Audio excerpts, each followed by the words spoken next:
Kali ini saya akan menjelaskan tentang pentingnya mempelajari ilmu bioteknologi, mengetahui antara bioteknologi konvensional dan bioteknologi modern, mengetahui teknologi DNA beserta contohnya, serta mengetahui mikrobiologi pangan beserta contohnya. Tujuan utama dari bioteknologi yaitu menghasilkan produk dan jasa yang dapat bermanfaat bagi manusia dan untuk pengembangan ilmu pengetahuan dan teknologi itu sendiri. Bioteknologi memanfaatkan organisme seperti bakteri, kamir, kapang, algae, sel tumbuhan, dan sel jaringan hewan. Ada dua macam bioteknologi, yakni bioteknologi pangan lama atau konvensional dan bioteknologi baru atau bioteknologi modern. Bioteknologi konvensional adalah bioteknologi yang pada umumnya dilakukan dengan manipulasi media dan kondisi pertumbuhan mikroba atau tanaman dan kemudian sel. Faktor-faktor penentu yang memberi hasil positif sebagaimana yang diharapkan. Misalnya fermentasi. Fermentasi yaitu pembuatan roti, tempe, bir, dan nata de coco. Bioteknologi baru bisa juga disebut dengan bioteknologi modern. Bioteknologi ini dapat dilakukan melalui pemahaman sistem intraseluler dan molekuler untuk digunakan langsung atau dimanipulasi sedemikian rupa elemen-elemennya dalam upaya menghasilkan produk yang bermutu. Misalnya rekayasa genetika atau pencakokan gen. Perbedaan antara bioteknologi konvensional dan modern. Bioteknologi konvensional yang pertama yaitu memakai makhluk hidup secara langsung. Yang kedua yaitu tanpa disadari prinsip ilmiah. Yang ketiga yaitu berdasarkan keterampilan yang diwariskan turun-temurun. Selanjutnya yaitu tidak diproduksi secara massal. Perbedaannya dari bioteknologi modern, yang pertama yaitu memakai makhluk hidup dan komponen secara langsung. Yang kedua yaitu menggunakan prinsip-prinsip ilmiah. Yang ketiga yaitu hasil pengkajian berbagai disiplin ilmu yang mendalam. Yang keempat yaitu diproduksi secara massal. Teknologi DNA rekombinan merupakan kumpulan metode teknik atau metode yang menggabungkan atau mengkombinasikan gen-gen yang berasal dari sumber-sumber yang berbeda. Teknologi DNA rekombinan meliputi teknik untuk mengisolasi DNA, teknik untuk memotong DNA, teknik untuk menggabung atau menyambung DNA, teknik untuk memasukkan DNA ke dalam sel hidup sehingga DNA rekombinan dapat bereplikasi dan dapat diekspresikan. DNA dapat masuk ke dalam sel bakteri melalui 3 cara, yaitu konjugasi. Konjugasi adalah perpindahan DNA dari satu sel donor ke dalam sel bakteri lainnya melalui kontak fisik antara kedua sel. Yang kedua yaitu transformasi. Transformasi adalah pengambilan DNA oleh bakteri dari lingkungan di sekelilingnya. Yang ketiga yaitu transduksi. Transduksi adalah cara pemindahan DNA dari satu sel ke dalam sel lainnya melalui perantara phage. Fungsi plasmid pada pembentukan DNA rekombinan yaitu pertama digunakan sebagai vektor untuk mengaklonkan gen dan mengklonkan fragmen DNA atau membuat sifat bakteri. Selanjutnya yaitu untuk memperbanyak gen atau kopi gen yang telah disisipkan dengan bantuan sel bakteri. Manfaat teknologi DNA. Teknologi DNA rekombinan dapat memberikan manfaat di bidang ilmu pengetahuan maupun di bidang terapan. Contoh pada bidang kesehatan. Yang pertama yaitu insulin.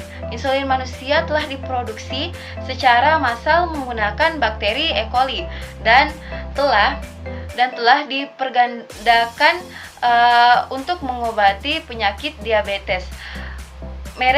Dengan merek dagang Humulin R.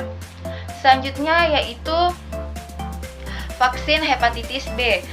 Vaksin hepatitis B digunakan untuk mencegah infeksi virus hepatitis. Telah diproduksi secara komersial menggunakan